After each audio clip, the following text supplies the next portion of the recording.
Hi friends, రథసప్తమికి నేను అన్నీ ready చేసుకున్నానండి. నేను ఇలా చేసుకుంటాను. మీరు ఎలా చేసుకుంటారో కామెంట్ చేయండి. ఇదిగోండి, చిక్కుడుకాయలతో రథం చేశాను. ఇలా పటం పెట్టుకొని దీపారాధనకి అన్నీ రెడీ చేసుకున్నాను.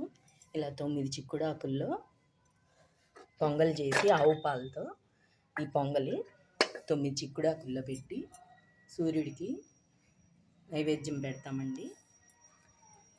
ప్రసాదాలకి పానకం, కొంచెం చలివిండి, వడపప్పు కూడా చేసుకున్నాను. అన్నీ కొద్ది కొద్దిగానే చేశానండి శాస్త్రానికి. ఇలా పసుపు, కుంకుమ, బియ్యపిండితో సూర్యుడి బొమ్మ వేసి, సూర్యుడి రూపం వేసి ఇలా రథం చేసుకొని నేను ఇలా చేసుకుంటానండి ప్రతి సంవత్సరం. ఇదిగోండి, ఇప్పుడే అన్నీ రెడీ చేసి పెట్టుకున్నాను. ఇంకా పూజ స్టార్ట్ చేయాలి. మీతో షేర్ చేసుకుందామని చెప్పి నేను ఇలా చేస్తున్నాను, ఈ వీడియో పోస్ట్ చేస్తున్నాను. ఓకే ఫ్రెండ్స్, మీరందరూ కూడా రథసప్తమికి సూర్యుని పూజించారా?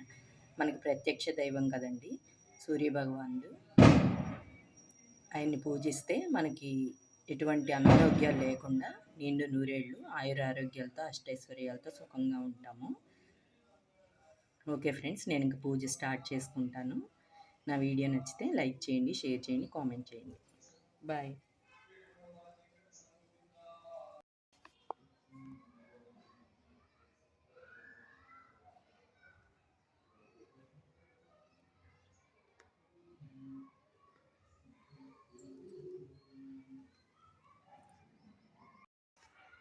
కానీ బాబు వీడియో తర్వాత తీసుకుంటాను.